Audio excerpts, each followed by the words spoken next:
Hello and welcome to the Fans of Wrestling Show, where we do a weekly review of all things wrestling. I'm your host, Paulie Price. In today's video, we're going to be talking about Aew Dynamite. For me, this was a really good show, so let's go ahead and break it down. We're going to start off with the first match of the night, which was a Battle Royal Tag Team match. Now, we see Private Party. They get involved. A couple times they used the silly string, but they used it the second time, and it actually cost them the match. They got knocked out. We see Orange Cassidy save Trent on his shoulders when he got eliminated, was able to get him back in the ring, but the second time he tried doing it, Bunny came from around the ring and gave a low blow to Orange Cassidy, and then Trent was knocked down, so they were eliminated. But this was a great match, and it ended with a phenomenal ending. It was Santana and Ortiz versus Matt Jackson, and they did everything possible to get Matt out of the ring. We saw a super party kick to Ortiz, knocking him out of the ring. Sammy Guevara tries to get involved, jumps from the top rope, gets a super party kick, almost took his life. And then we saw Santana get eliminated, and now the Young Bucks are the new number one contenders for the tag titles and will face Omega and Hangman and Paige if they win later on against the Lucha Brothers. For me, I gave this match a 5 out of 5. It was super entertaining, and they did a great job to see who the new number one contender was for the next pay-per-view at Revolution. And now we're going to move it over to the women's division. And right here, this match was really good. They put on a great show. But of course, we all knew Kris Statlander, with her skills and everything, she was able to hit the Big Bang Theory and get the win. But this actually ended with Nyla Rose coming out and basically declaring that she's the best in AEW.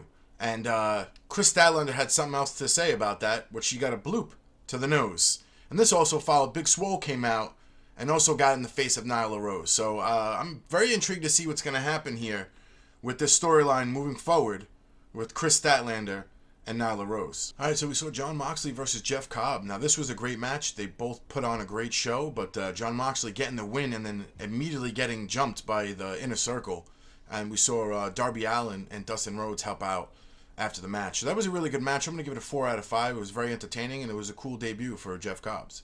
And we're going to move over to the tag team division, and that was the tag champs, Kenny Omega and Hangman Adam Page versus the Lucha Brothers for the AEW tag titles. Another great match. These guys put on a sick performance. Anytime I see the Lucha Brothers in action, it's always a phenomenal show. They almost had the match and would have been the new tag team champions, but you see Omega and Hangman Adam Page, just the chemistry that they have, the vibe that they bring, and they were able to get the win over the Lucha Bros. For me, this was a great match. I'm going to give it a 5 out of 5. Outstanding. And Omega and Hangman Adam Page come up with the win, retain their titles. 5 out of 5. Great job, guys, for that. And now we're going to finish off with the main event, and that was Cody Rhodes versus Wardlow in a cage match. Now, this match was set about a month prior. This was one of the stipulations from MJF, and this match was ridiculous. We never seen Wardlow wrestle before in AEW. This was his first time. The guy is a beast, and all I can say right here is check this out. You see Cody Rhodes get split open. We see Cody Rhodes go to the top of the cage, and then he does this. Sick moonsault. Here's it again. Boom! One more time. Right onto Wardlow, and Cody Rhodes gets the pin and the 1-2-3 count over Wardlow and wins in his hometown of Atlanta, Georgia. I thought that was really cool.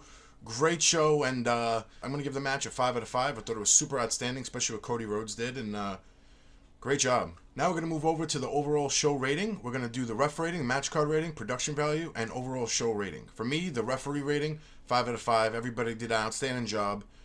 I loved everybody that did anything possible to make the matches that much better.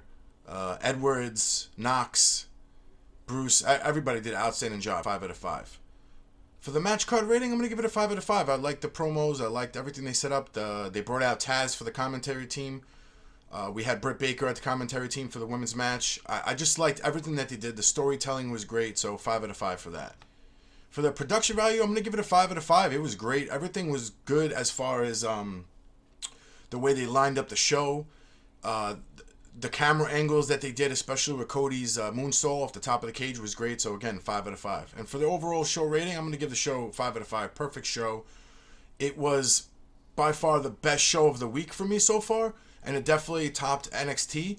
Considering that NXT was the show after TakeOver Portland, I felt like this show had a lot more going on, and it was way more exciting than anything we saw this week in wrestling. So great job for AEW Dynamite.